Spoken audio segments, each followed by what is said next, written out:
Thank you so much, Scott. And it's so nice to connect with all of you here on the show tonight. So I'd love to invite us all to put one hand over the heart and one hand over the lower belly. And would just love to invite us all to take 3 of the most deeply attuned and self-loving breaths that we have taken so far all day, right into the center of the heart. So big, slow, gentle breath into the heart. And exhale with a sigh. Letting go of the day, letting go of anything that has come so far today, just fully letting it go to create space for what we are about to experience in this time together. Another deep breath in and just visualize that breath going all the way down to the perineum. And exhaling with a sigh, just letting go of anything that you don't need to be carrying. One more big breath into the center of the heart. And just bringing your awareness right into the very, very center of your beautiful sacred heart temple.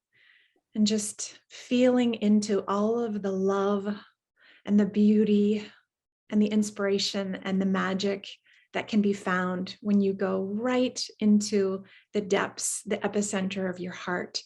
Just breathing right into the center of your being and taking a moment to just rest there for a while. Exhaling anything at all that may have come up this week, that may have come up today, just letting it go, visualizing it, washing off of your energy field like water, washing off of your back in the shower. And then bringing the awareness down to the hand that's over top of the lower belly, inviting your lower belly to just soften and relax. And you can give your belly a little rub and just give your body a little wiggle to just fully come into your body, taking a moment to come out of the mind and come into the body in this moment. And bringing the awareness down to your root chakra and your tailbone, the base of your spine, opening up to your connection to Mother Earth below you. And just visualize yourself beginning to drop some roots all the way down from your tailbone, all the way down through all the layers of earth, all the way to the energetic heart of our Earth Mother. And just taking a big breath and exhaling as you sigh and just feeling yourself resting into the embrace of our Earth Mother. You can visualize your roots wrapping around her energetic heart, just giving her a big embrace and feeling her energy rise up to meet you and embracing you in return. Just taking a moment to really feel your connection to Mother Earth in this moment, all of her beauty, all of her nourishment, all of her support. And breathing some of that beautiful, grounding, nourishing, uplifting energy up from the earth through your roots, back up into your root chakra and into your entire body and energy field. Breathing in deeply and pulling up some of that beautiful, nourishing earth mana into your body and your energy field. And feeling your whole energy field fill up with that red earth energy that feels grounding, stabilizing, supportive, and unconditionally loving. So that every single molecule and cell of your body is being kissed by the energy of Mother Earth and just being nourished and feeling that energy of unwavering support and love that is available to us from our connection with this beautiful, exquisite planet that we are so blessed to live upon. And bringing that energy up through the central channel in the center of our body, from the tailbone all the way back up to the heart, all the way up to the crown at the top of the head, and opening up above to your connection to Source, opening up to your connection to your soul, your higher self, opening up to your connection to your beloved ancestors, angels, and guides, and just opening the aperture to receive support and love and grace from source, from the heavens, from the higher realms. Just visualize it showering down upon you. So much beautiful golden light and love, supportive, uplifting energy.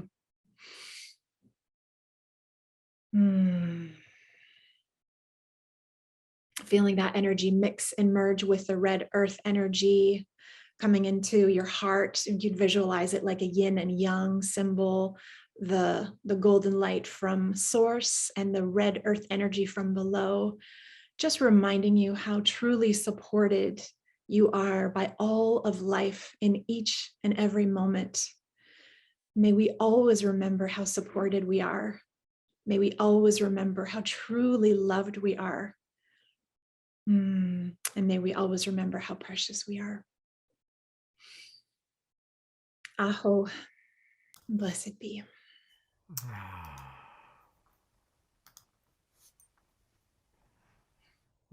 Thank you so much, Prema Gaia. Thank you.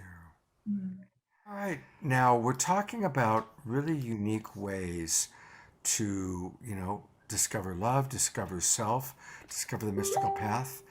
And Prema Gaia has one of the most fascinating stories of anyone I know. And obviously, we look at her and we see what an incredibly luminous being she is. But Prema Gaia made a really fascinating and pretty radical choice in her life. And Prema Gaia would love for you to share with people about your journey. Thank Literally. you. Thank you so much. Literally. Thank you so much, Scott. So in 2006, I had a pretty radical spiritual awakening. And the guidance that came through was to give away all of my possessions till I only had the clothes on my back and start walking. And so the guidance just was coming in more and more strongly as the days were passing and the weeks were passing. And at a certain point in time, I was in a place in my life where I was very unhappy with the way that my life was, although I had been doing spiritual practices for many years. And at a certain point in time, I just was like, you know what, I'm just gonna go for it. And so I ended up giving away all of my possessions. It took me, I was 30 years old at the time. This was in 2006. And it took me 2 weeks to give away all of my possessions. And so what I did was I set up these free markets in the downtown area of where I was living. And I was just like, anyone who would pass by, I was just like, you can take anything you want, my rollerblades, my stereo, my clothing, my anything. I was just like, just please, just take it. And so it took quite a while for all of my things to find new homes. And before that, in my early 20s, I had been living sort of a glamorous lifestyle, a fast-paced lifestyle, living in the Hollywood Hills, going to A-list celebrity clubs and parties like several times a week, working as a model and working in the entertainment industry. But at that time in my life, I still had no idea how to actually love myself. So I was using alcohol and recreational drugs as a way to numb the pain of not really having any idea how to love myself or that I was lovable or worthy.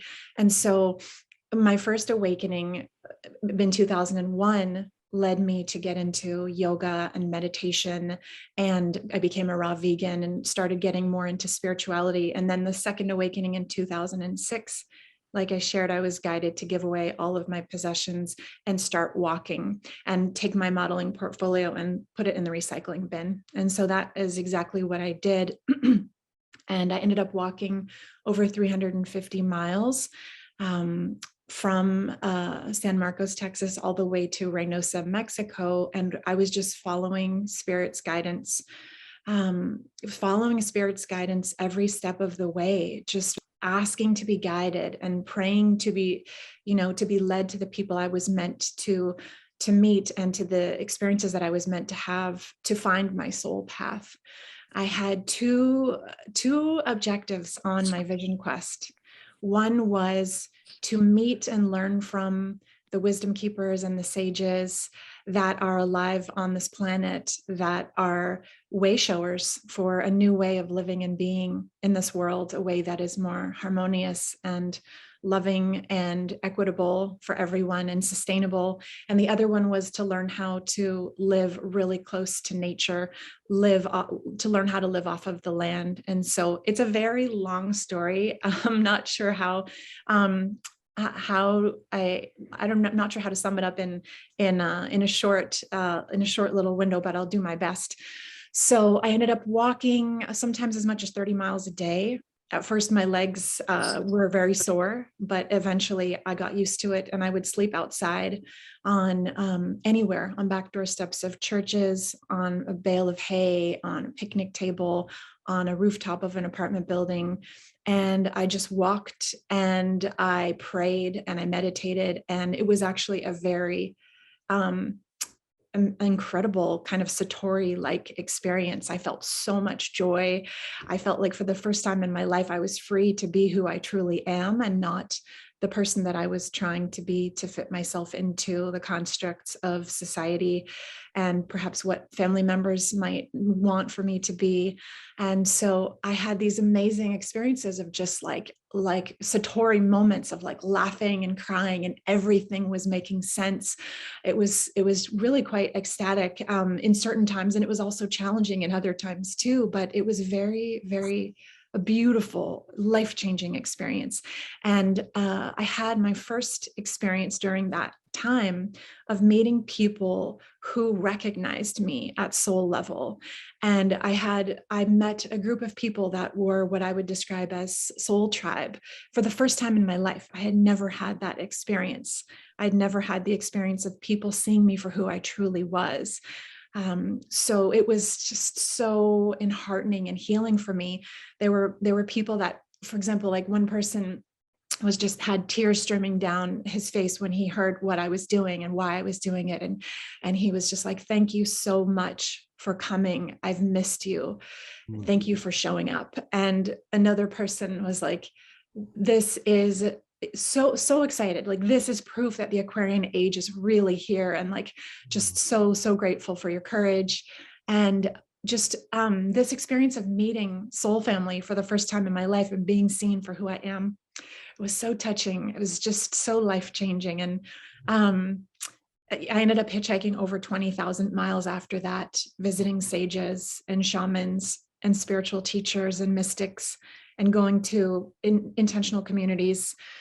As I shared, my real goal was to find people who are living embodiments of what is possible for a new earth, people who are living in a new way, and people who had wisdom pieces to share with me that I could then discover how to liberate myself, and then help in liberating as many other people as I can in this Beautiful. lifetime. And so the story goes on from there, but I will pass the talking stick back over to you, Scott.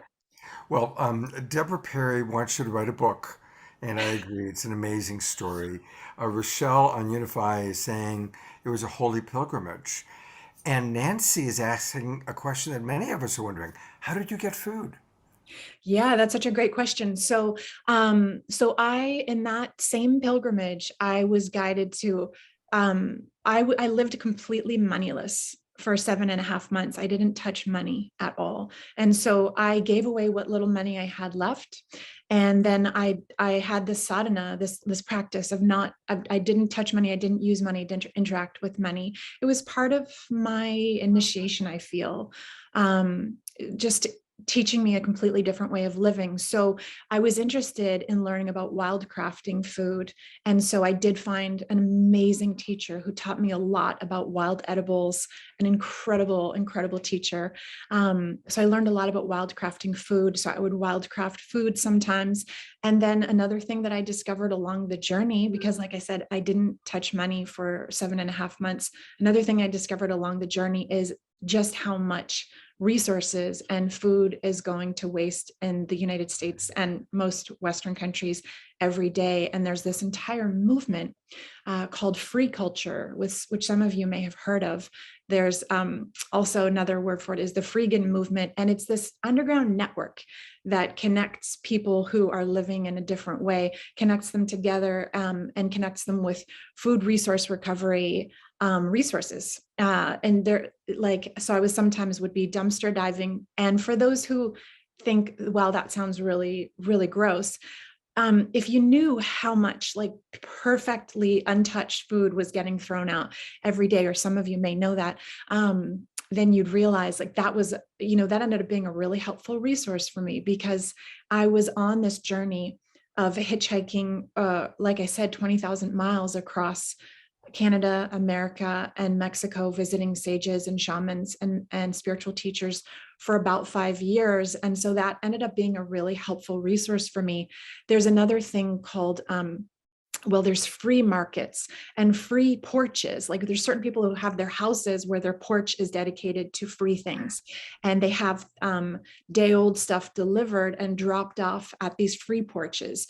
There's this whole underground network, which I would have never learned about if I hadn't gone on this pilgrimage. But, the universe provides in the ways that that we needed to. And so, since that time, I've gone on to become a writer, and I have re-entered back into the world of using money. And I have a very different way of understanding my relationship with money now. I see it as energy and a tool for being in service. And so, but it was an important part of my initiation to just completely surrender money and allow the universe to provide for me. And I discovered some incredible things that I would have never discovered otherwise. Truly, the path of a modern day mystic, and that's why I'm so glad you're able to be with us tonight. And Yeah, I would love to share one of my favorite practices if I'm feeling disconnected or isolated or out of touch with others or with the joy of my heart. One of the main things that I really love to do is take an unplugged day, or at least an unplugged half a day. So there's something magical in probably at least maybe 6 hours of just completely unplugged time. If you can't take a full day, at least 6 hours. Turn the phone completely off, turn the computer completely off. And if you can go somewhere where you can be alone and just kind of steep in your own energy and be in that communion with your soul for that period of time, and just ask your soul, what would you like me to do next? What would you like me to do next? And what would you like me to do next? And it can be all kinds of things. From time to time, I will also microdose with plant spirit medicine as part of an unplugged day, just to reset and come right back into the center of my being. And I will sometimes turn on some beautiful music. I have this playlist, which I'm happy to share at the end of the call. It's called a vibration raising music playlist that I listen to, and I dance, and sometimes I'll cry, and I might journal. I might do a self-pleasure practice to get back in touch with my body, my sensuality. And just really having that unplugged time to do whatever spirit moves me to do, where anyone who is close to me knows that I'm going to be unplugged for half a day or for a day. So they know not to expect to hear back from me during that time. And then I just go and let spirit move me on how to refill my cup. I might make some art. I might make collages, draw, or paint. And one of my favorite practices that I like to do at the end of my unplugged day is think about one or two people that I just utterly adore, and I like to write them a love letter. I can write it by hand if it's someone that I'm going to be seeing physically, or if not, then I just channel a beautiful love letter to them, and just by typing it and just feeling into all the things I adore about them and why and how I celebrate who they are and just cherish them. And by the time I'm done writing one or two love letters to my friends, and I've had at least half a day unplugged, and I'm listening to my vibration raising music, and I'm dancing and being with my soul, I will feel like a new woman. And I feel that practice is something that can be helpful for a lot of our listeners as well. Perhaps some of you do something similar. Absolutely beautiful. Thank you, all of you. And yeah, Hmm. What is my passion and what turns me on in the morning? Well, in the morning, the first thing that I like to do to start my day is to take some quiet, still time to listen to the voice of spirit and to tune in with my guidance. And then I also like to do some movement. I just like to take some unplugged time to really get a chance to allow the voice of my soul to speak to me and guide me. But in terms of what my passion is and what makes me, turned on by life, I truly believe that I came here to this planet to be part of the solution, to be part of helping co-create a planet that is more harmonious, loving, kind, sustainable, and equitable. And so I believe that that's a two-part sacred assignment. One is doing the deep inner work to heal ourselves and come into the highest alignment that we can, also healing our family constellations and doing ancestral healing work. And then the other part is being in service. And I love recording guided meditations. I have a whole bunch of guided meditations that I've shared publicly. I love teaching. I love sharing what I've learned. It's one of my greatest joys. Now, I used to be very nervous to speak and to share and to teach, and now it's one of my greatest joys. So those are some of the things that put a spring in my step. beautiful, beautiful. Anything you I want to share before we go? We will go to your website in a moment, but anything you want to share about just thoughts about plant medicine, do's, don'ts, thoughts, feelings? Yeah. So I love everything that you shared about working with plant spirit medicine. The way that I always inherently work with it is as Mystic Abbot Jarrett said, it's a sacrament, approaching it with just the utmost of reverence, always with ritual and prayer and deep reverence. I approach plant spirit medicine like in a full prostration, like on my knees with reverence and humility. And yeah, really working with it in a very prayerful, very deeply intentional way. And I also do facilitate private plant spirit medicine ceremonies. So if anyone would like to reach out to me about that, my Instagram is prema.gaia, which I just put in the chat box. If you'd like to connect with me, DM me on Instagram. I'd love to keep in touch with everyone who feels inspired to connect. And the other thing I wanted to share is that if anyone would like to receive, I have a bundle of 10 of my most popular guided meditations and also this music playlist that I was talking about. It's called Vibration Raising Music Playlist. Really, really helpful resources. If you'd like to receive those, I'll be sending out an email. So if you'd like to just pop your email in the chat box, if you're on Zoom, you can pop your email in the chat box here on Zoom, and I'll email those meditations and the music playlist out to you. And if you're watching the replay or if you're on the Facebook live stream, you can either DM me on Facebook or DM me on Instagram at Prema Gaia. Great. And so again, I had pulled it up while you were talking. Here is her website. Beautiful photo. Prema Gaia, Premagaia, premagaia.com. And I like how she asks, communicate your message in a compelling, magnetic, and soulful way. And everybody go down there and give her your name. I mean, just go down and put in your name, email address, and she's going to send you a copy of her master class. And it's also thank you very much for your generous offerings.